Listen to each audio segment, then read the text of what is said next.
rarely would I raise my voice. Well, and when I would do that, you probably have her running right now. I would get their attention, and she would sometimes imitate my voice. Do it. Cuddy, come here.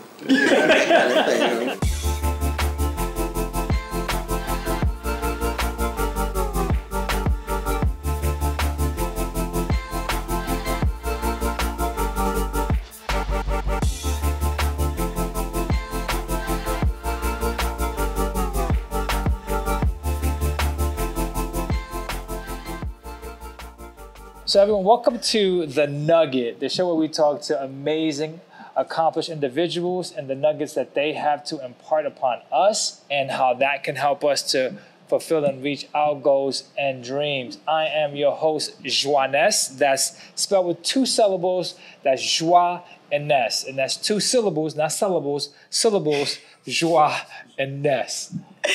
And I'm your co-host, Kara. Hey, hey. And I'm your next co-host, JP, your Caribbean amphibian, ready for the summer.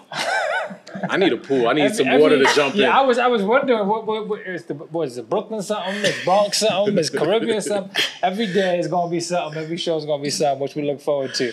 Now you're gonna have to keep that up. Yeah, that's fine. That's an old writing exercise anyway. Okay, cool. You gotta keep that up. So we're super excited to welcome to the show 2 accomplished healthcare professionals with over 80 years of combined experience who persevered through decades of generational barriers. And first, we have Patrice Urquhart, a retired nurse anesthetist.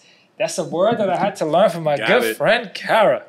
We practiced that one. 10 points. You nailed it. All right, you did a good Caribbean descendant from New York who retired during the height of the pandemic. And second, we have Mr. Renard Green, retired 40-year radiology professional, originally from Natchez, Mississippi. The 2 are happily married with 3 now adult children. And wouldn't you know that they are the parent of our lovely Kara Green. Can you see me blushing? A little purplish. So welcome to the show, Miss Patrice Urquhart and Mr. Renard Green. We are so happy to have you. We appreciate you coming down.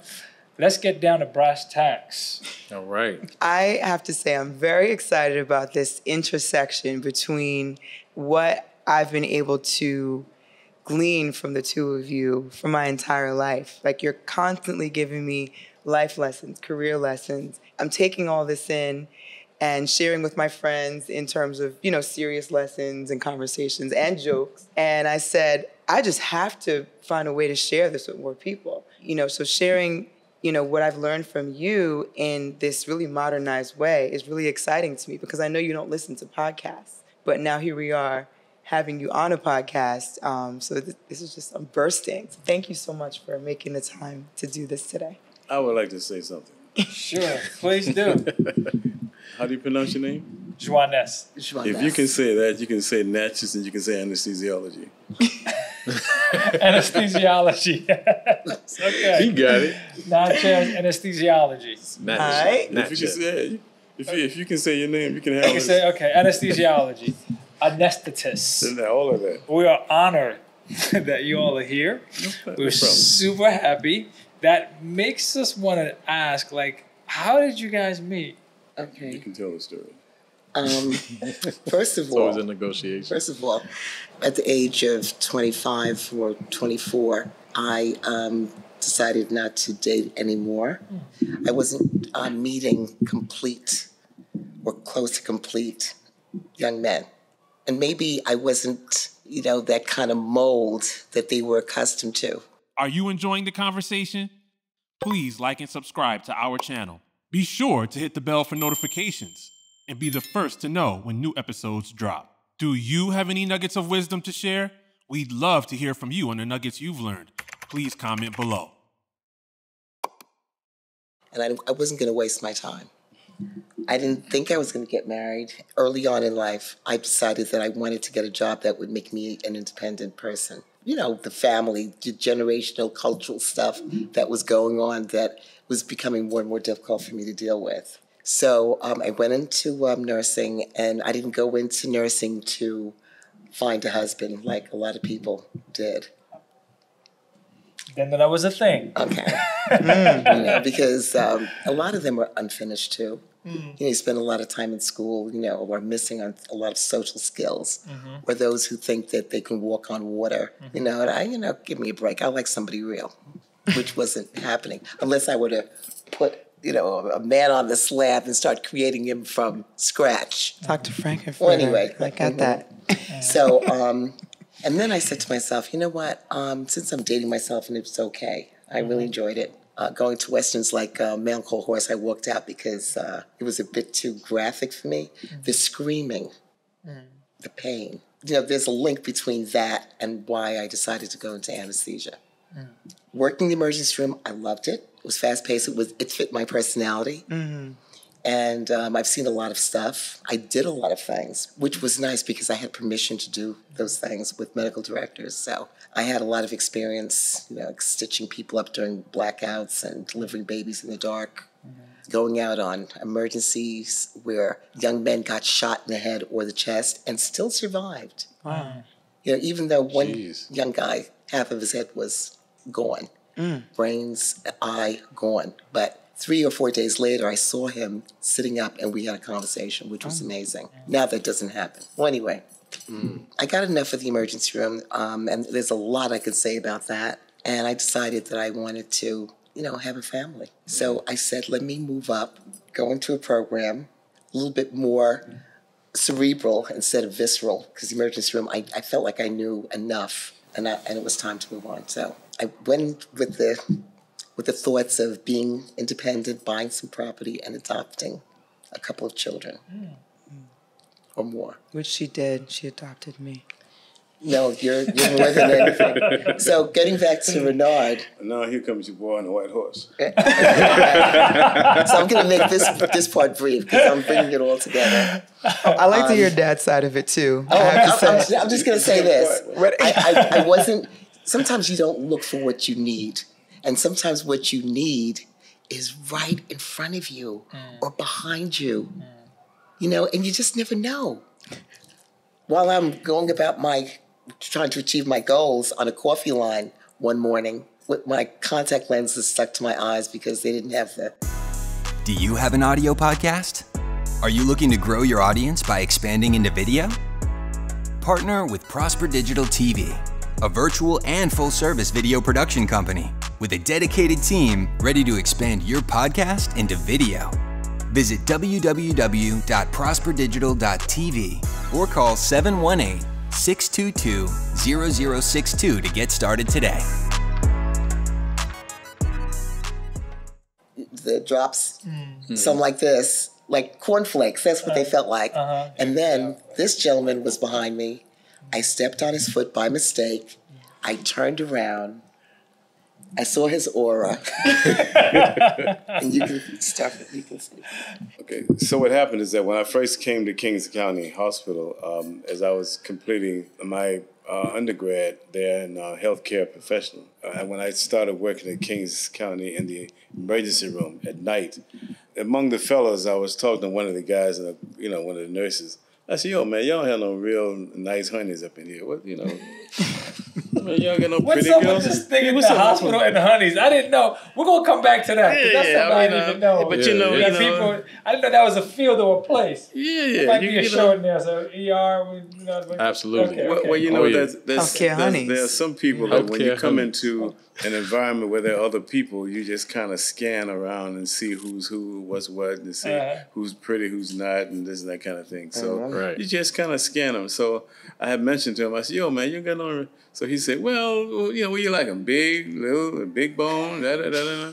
I said, "Well, I don't know." So way down Like in the hall. market. Like a meat market. Did I interrupt you? No, sorry. Okay. So, I'm sorry. I hope you're not recording. Y'all's behavior is poor, and I'm here for I it. hope we're not recording. So anyway, she was walking from one side of the hall to the other. And I said, "Yeah, I like someone like that. I mean, it's nice." I noticed that she had a nice, she was very businesslike and a very pretty girl, had a nice size to her and stuff. And I said, "Yeah, I don't like her like that." So I said, who is that? He said, well, that's Pat. He said, want me to introduce you to her? I said, nah, that's all right. He said, well, he said, why? I said, no, I'm just saying, you know, I'm not, I didn't come there looking at anybody, you know, I just happened to notice. He asked my opinion. So anyway, it was months past or so. Behave yourself, Pat. Months passed, and I happened to see her on the coffee line. Somebody in front of her, I think they dropped something, they leaned forward, and she stepped back. She stepped on my foot. And she turned around and she said, oh my God, I'm sorry. I said, that's okay, Pat. She said, well, you know my name? And what happened is she was talking about the contact, and she did some kind of something like this with her eyes. And I said, oh, shit.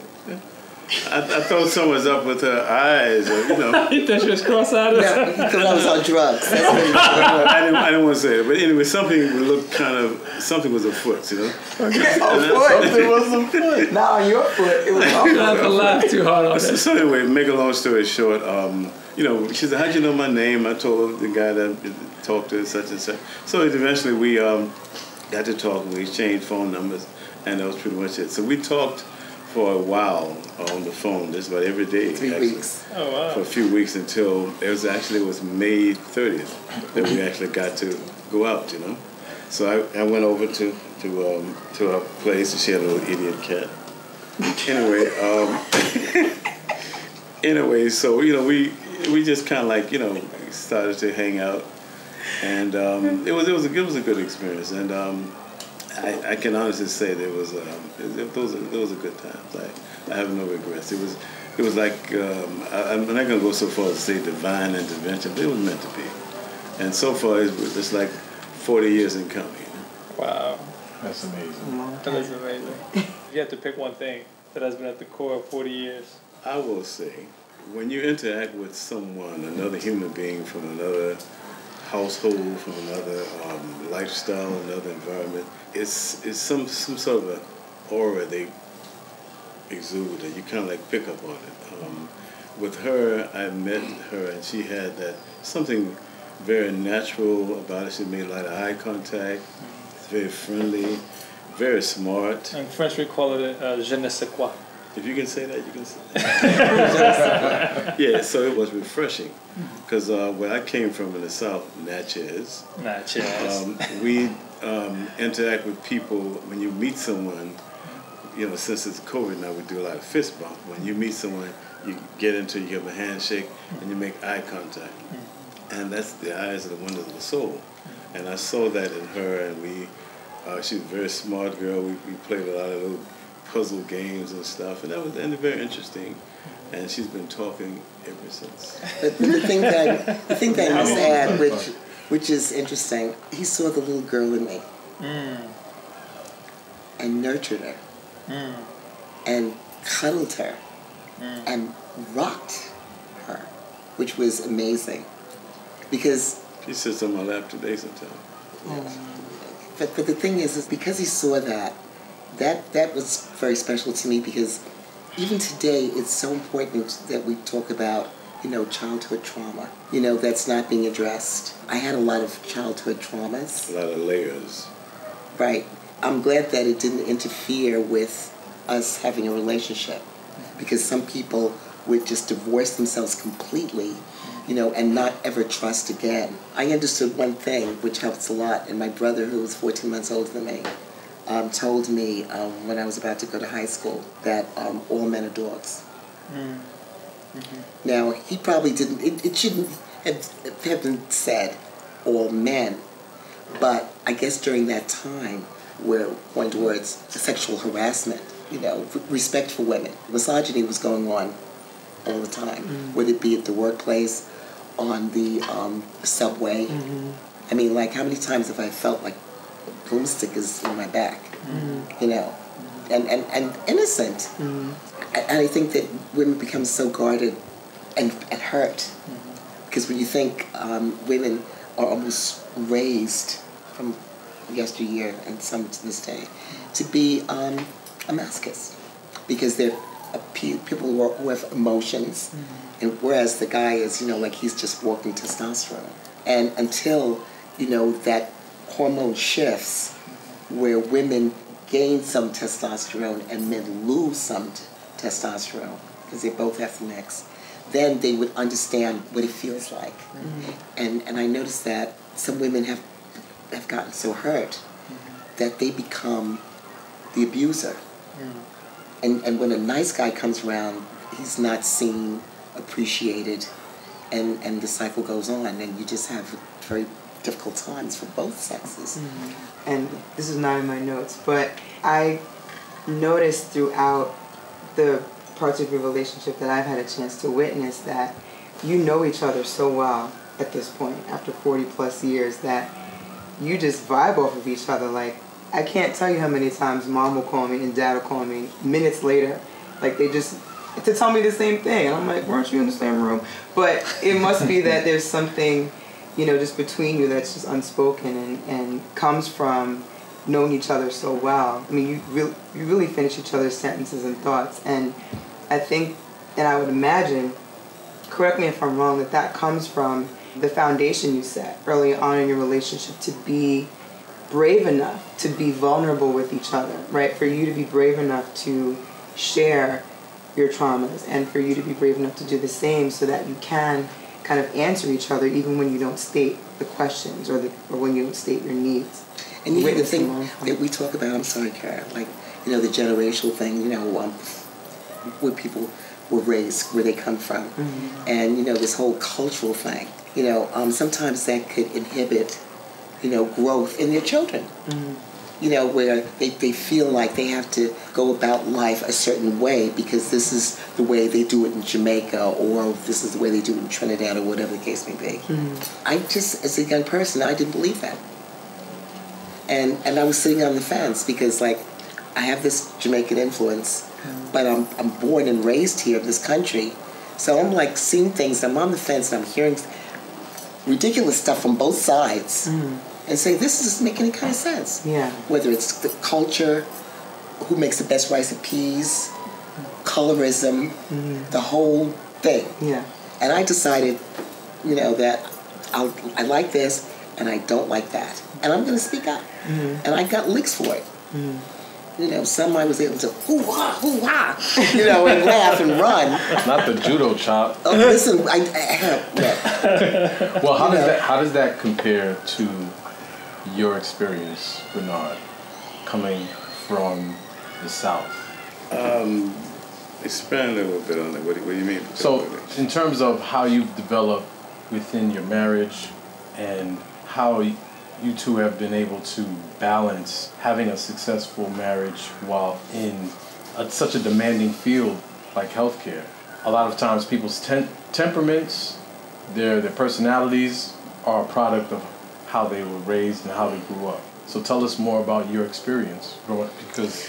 Okay, well, I came from the South, as it was said, and I came up during the times that we would like to forget. I came up during the Jim Crow era when there were like 2 water fountains, there were different entrances to buildings and all that sort of thing. So it was not a very good experience. I went to an all segregated school. I came out of high school completely, and I went to Jackson State in the South for 1 year until the riots came and it changed. I went to City College. Anyway, my background is what Southern people are all about. We're about being hospitable. We're about being, nurturing family, being a good daddy. Being a good mommy, and my mother, may she rest in peace, would always say, "Don't you come to this house without giving me some sugar?" You know. So we hug and kiss each other and stuff, and I do that. Sometimes she would say to them that I'm their mother, because I'm the guy that's. Yeah, you said. I think I gave him a Mother's Day card. Yeah, because I'm the one that hug and kiss him up and stuff, and. This one here sitting next to you, I have kissed her up more than anybody on the planet. And my son, he's big and scruffy and muscular with beard and all that stuff. And every day I still kiss him up in the back of his head, his neck. So I have that kind of thing. He played football in this town, you know? And he had just won the championship in his class. And I went out to the football game. Shout out to Kenny. And he was celebrating, having his cleats and helmet. And he ran up to me. I mean, he's like this wide, you know. And I grabbed him. I said, "You're not ashamed to be kissing you on your head or on your voice." He said, "Man, later for that shit, kiss me up." So that's kind of what about it. And I try my best to pass it on to them, as far as being, you know, life is short, and I think you should try to find ways to find peace, find easygoing experiences in life, so as not to, you know, sometimes there's no reason to argue over bullshit. Excuse my French. It's just sometimes, you know, it's just easy to just chill. You know? I think the Japanese call it wa. It's like peace. I just want to add one thing. We both have the same philosophy when it comes to raising our children. I got more than I deserved, you know, in terms of licks, and some of them were, you know, maybe out of frustration, their own anger, or whatever the case may be. I never threw them under the bus for that, but I detested it. And I said to myself, because I used to pray all the time, because, you know, that was my space, you know, for releasing, you know, some of the stuff. And I promised, I said to God, I think I was like 13 or whatever, if I'm ever blessed with children, I will never put my hands on them, because I had enough. I had my share of whippings. We used to call it whippings. It would hurt me to do that. And I would be annoyed that I would do something while my dad's at work, and my mother said, "You wait till your father come home." And he come in the house ready to jump on my ass first. I'm saying, "Are you ain't my son? You weren't even here." You know what's up with that? You take our word for it. I mean, you two argue all the time. Come on, let me give me a. You know what I'm saying? And he didn't hesitate. What do you do? Just grab me and snatch it with that? I think that's bad. You know what I'm saying? I think that's horrible. I think it's fair to ask you, how did you accomplish raising such amazing children without resorting to that? Like, what does that look like? What does raising children without that kind of discipline look like? Well, the key to it is that too, but I'll let them go first. The key to it is that we were extremely blessed with very laid-back, cool children. I wonder where they get that from. Kara was probably the easiest going little piece of princess I've ever seen. She was, I mean, when she was little, I would tell her, like, she's walking around, I'd go to a store or something, and I'd say, "Stand right here, and I'll be right back." And I'd look back, and she's still standing there, you know, no problem. My son, I said, "Yo, wait right here." And I look up, my man behind me, you know? Oh, he's going someplace else. But what happened is that me having a very cool demeanor and stuff, rarely would I raise my voice. And when I would do that, you're probably have a running right now. I would get their attention. And I was able to make Kenny, he's running the street, and I said, "Kenny, stop!" And that worked. And she would sometimes imitate my voice, do it. Kenny, come here. Or whatever. So anyway, but the thing was, that was infrequent, and they are very, very bright, our children. I have to say that to myself. And you didn't have to do a whole lot for them to realize that there's a way to do things and there's a way not to do it. You know, you don't have to grab them and snatch them and call and all that kind of stuff. I mean, no, you want to shut up, man. You know, they were smart enough to see that we had no ill intent. So they would say, "Okay, well, I'm going to do this." And they kept us happy, kept them happy, and they kept them from having to get whippings. And the last point, my oldest daughter, we went south once, and my cousin, we went to visit a cousin house, and this is an old time, you know, beat your ass if you misbehave. So she was out in the yard playing with her little cousins, and my cousin, who was these kids' mother, said, "Don't you leave this yard. If you do, I'm gonna come out here and bust y'all up." So somehow, the way, someone got hold of someone, and all of them zipped off and went to the store. And my cousin looked outside and saw they not. He said, "Mm-hmm." So when they all came back, she lined them up, and she said, I'm gonna get a switch. Now my other daughter, his sister, had never seen that before, And she Dad, you're not allowed to hit me. Please don't let her go. She was like flipping out. I really thought she was going to pass out.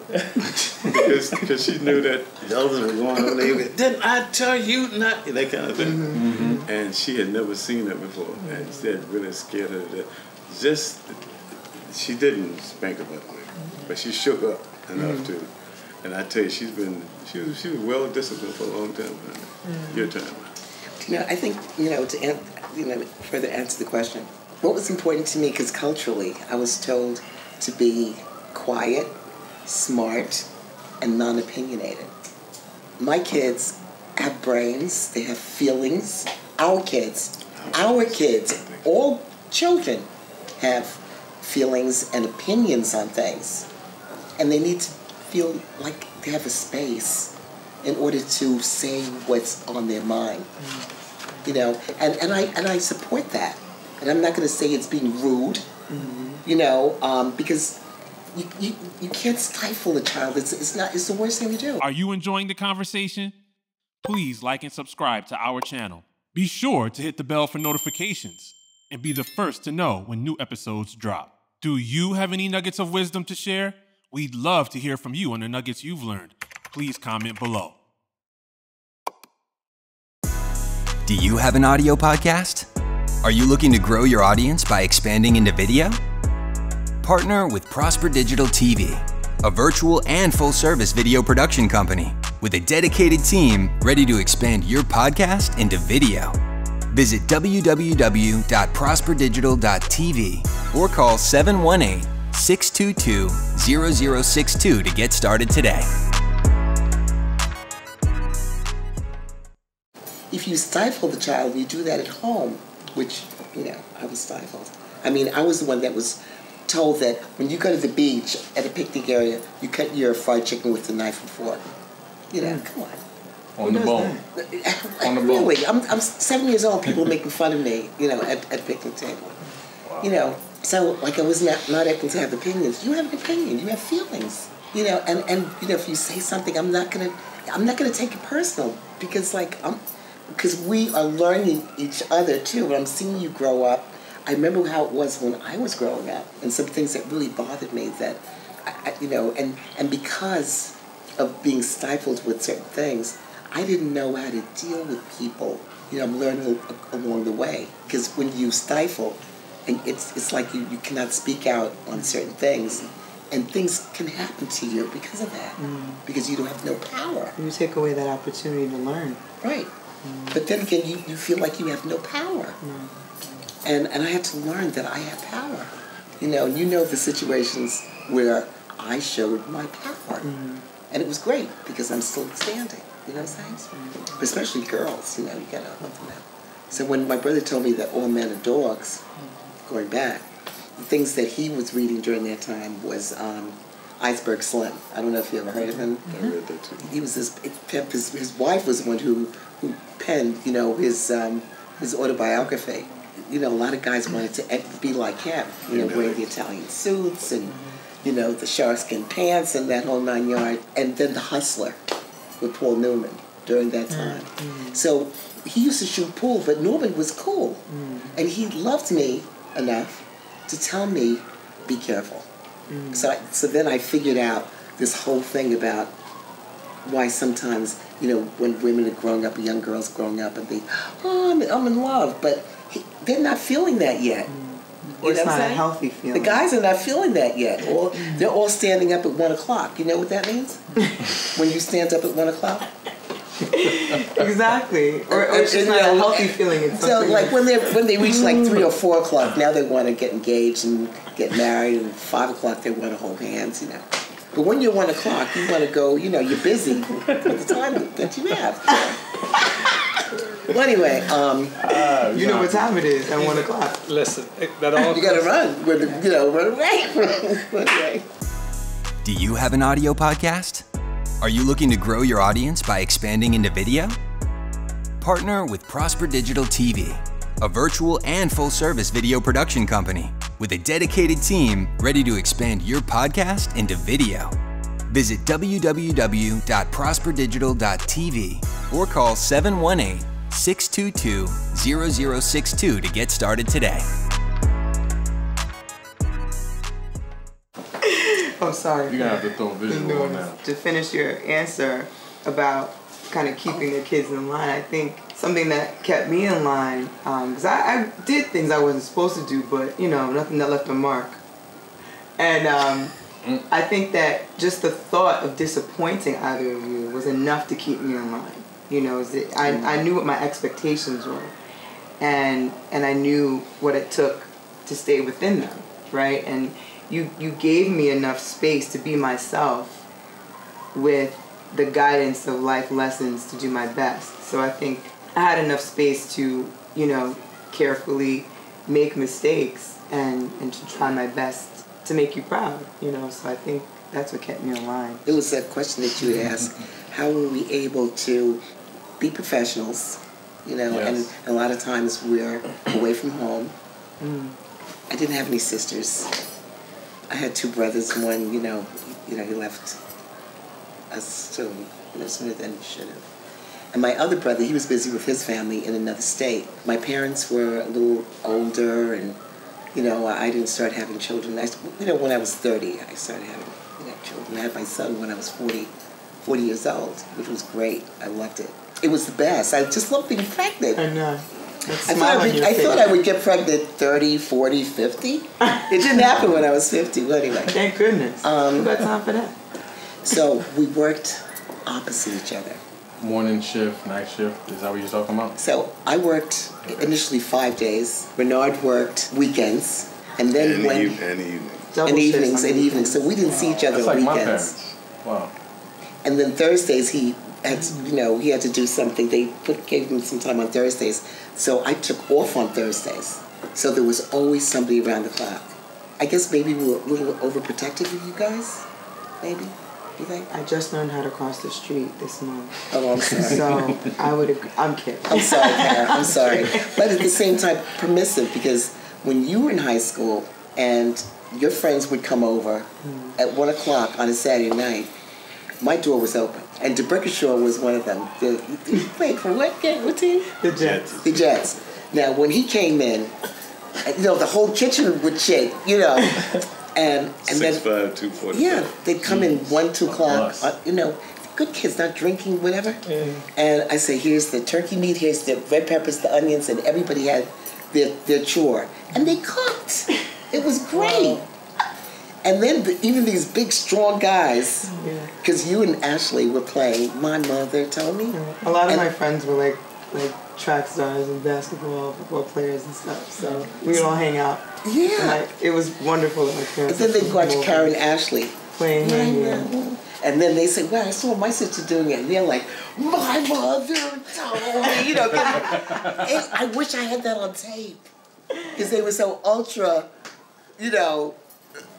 masculine with it. They didn't want to show, you know what I'm saying? It was so much fun. But you were not only parenting me, but welcoming my neighborhood friends into the home, taking us bowling and skating and swimming and all these things, and somehow finishing your master's while you were taking turns, because it was just me at the time when you finished your master's, and I was sharing a little bit with the team here about what that was like. I would like to hear from you, just sharing what that was like, and then earning it, and then what was it like once you earned it and you shared that at work?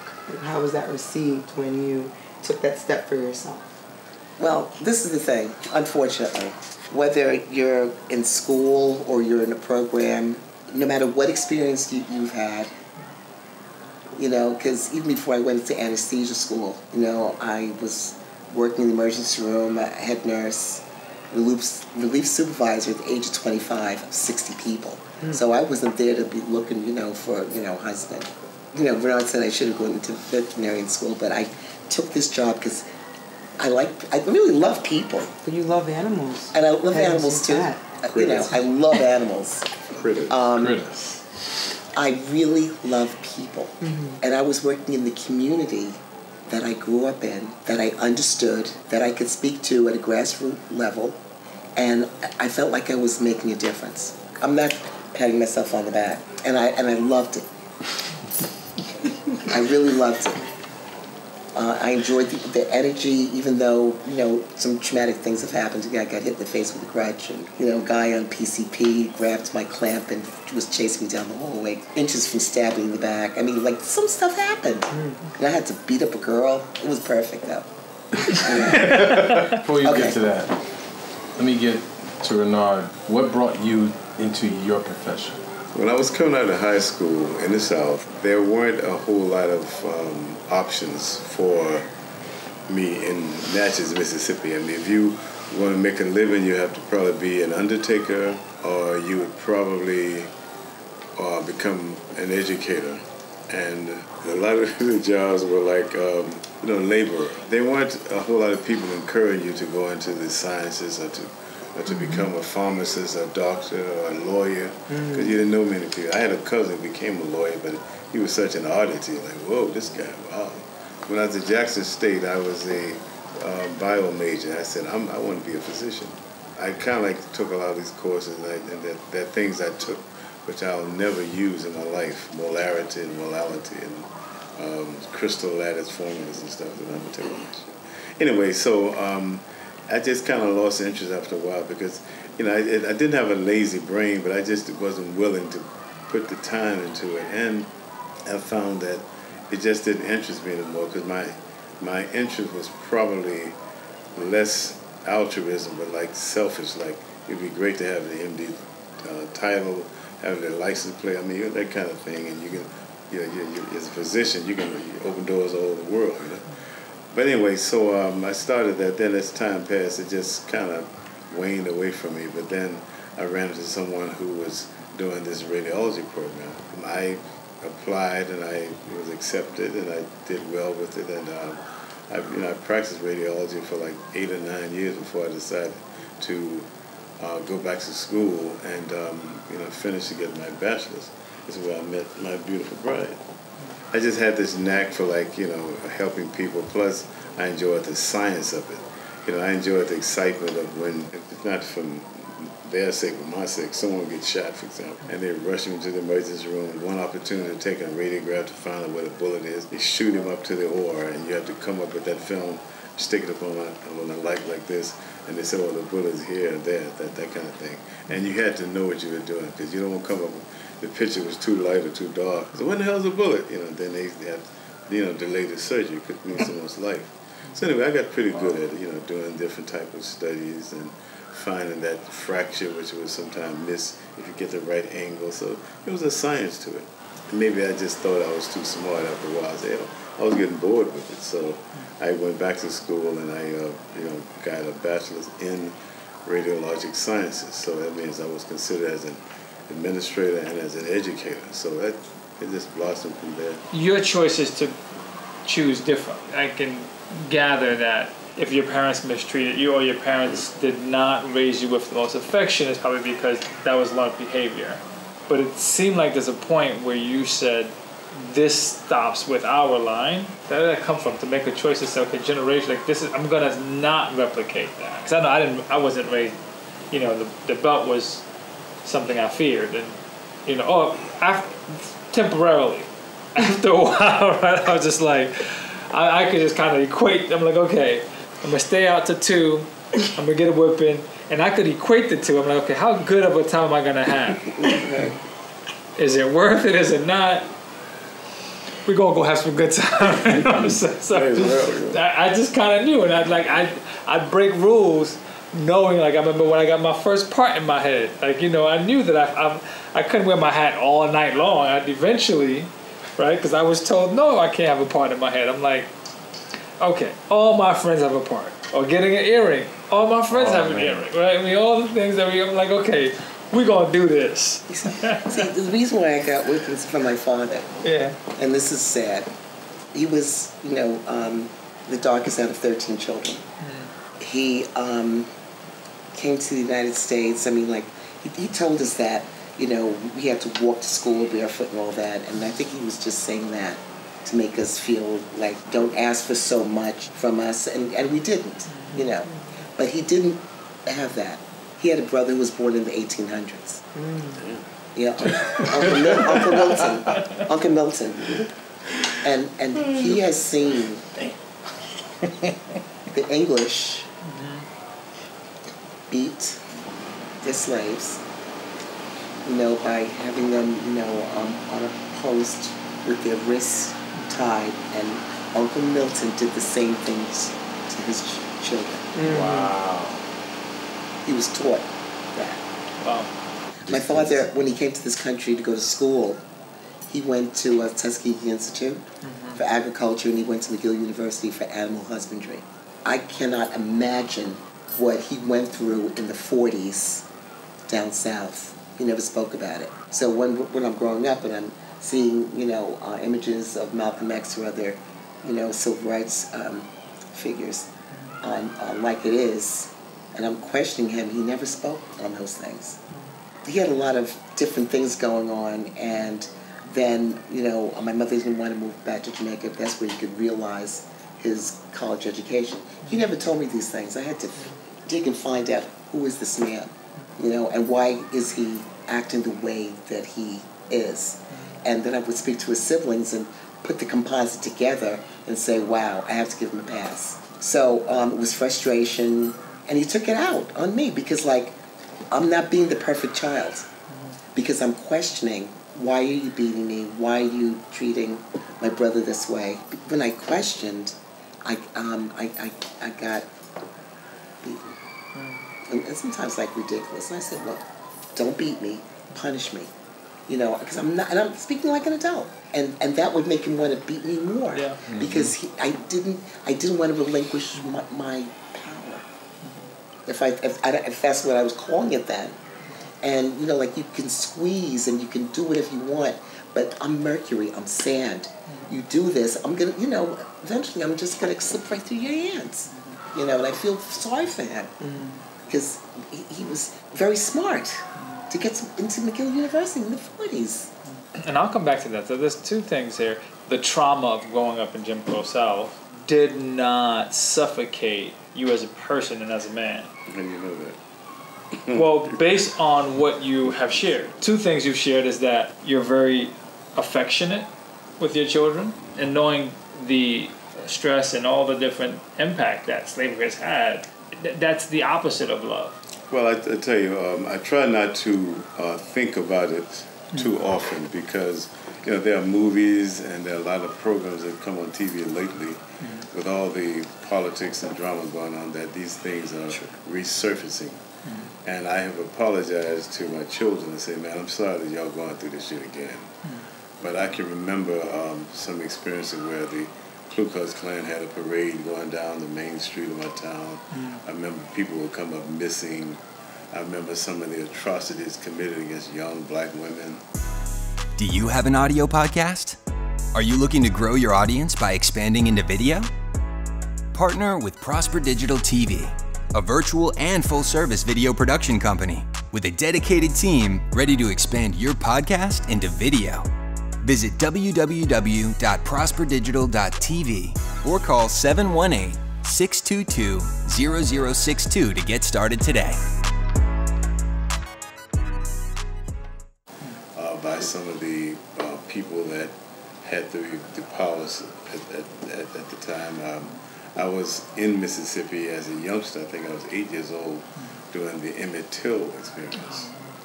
And that kind of thing, I didn't hear about it until I was like a teenager.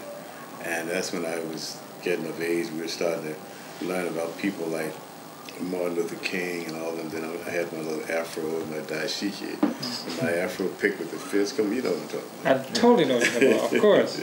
So anyway, all these things put me in a position of, moving away from hating people, but just trying to be patient and trying to not become, absorbed by this sort of thing. I don't have any particular formula for saying why I can still be kind of cool and laid back about it, but it is, nowadays, it's a constant reminder. It's like picking at a scab.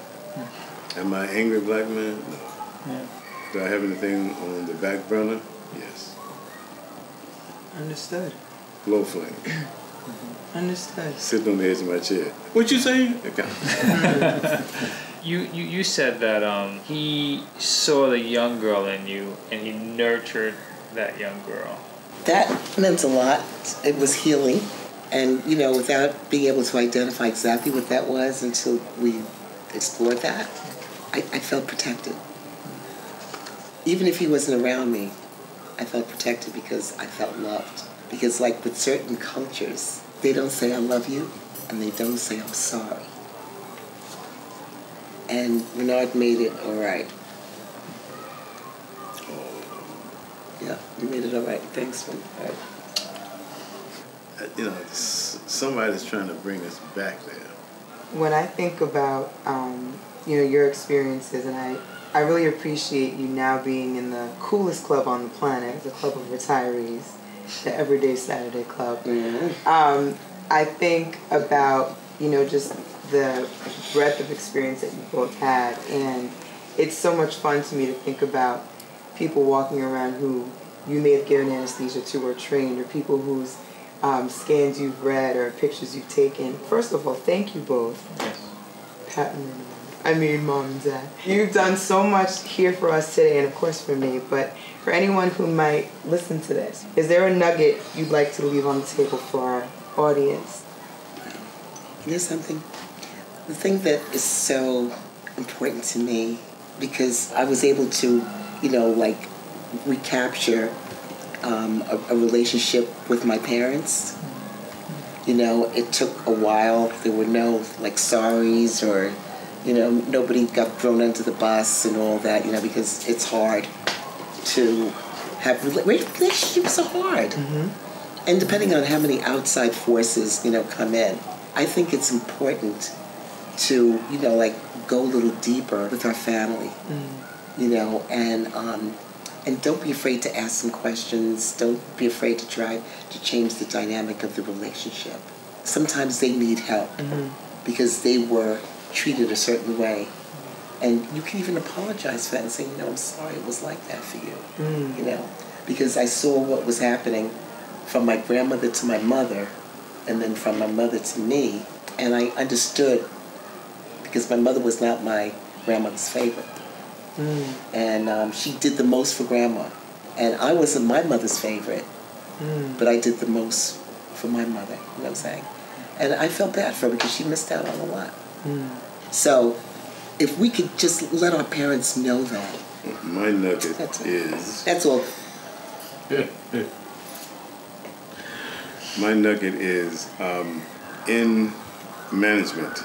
I was a little bit different from some of the managers because I took a position similar to Maslow. He had a sense of hierarchy and what's important. And I would extrapolate that into myself. I would say to the staff, usually when I would come to a place, I would introduce myself. And I would say that, first of all, I'm a human being just like you. I'm a man just like half of you. And I went through the whole hierarchy thing, all to the point of, I got grandmothers and I got sisters, brothers, and I'm also a technologist like you. Now I'm a manager. So I'm all of those things first. So when you come to me and say you have a problem, I can understand. You're not going to have so many grandmothers to die. The first time you get it, the second time, no. And you say, I can't come to work, Mr. Green. But, so I put that position there. And then I also found that there's such thing as an abrasive manager. You don't have to be a bitch to be successful. You don't have to be such a hard ass to run a department. You can be human, you can be civil, and I will tell you, each place I've left, they have been almost emotional. Oh, Mr. Green, you leave or something? You're about to wrap up. Right? I agree with his philosophy 100%. At anytime I put my hand on a patient, I treat them the way that I would want to be treated, first of all. Because I've been a patient and I've been treated very poorly. That's all. Thank you. See him doing like this. Just saying. No, I said I was going to make it short.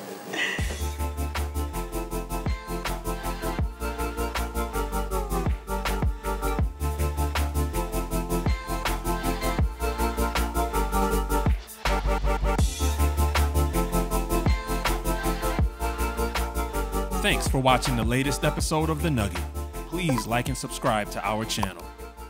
Hit the bell for notifications to know when new episodes drop. Do you have any nuggets of wisdom to share?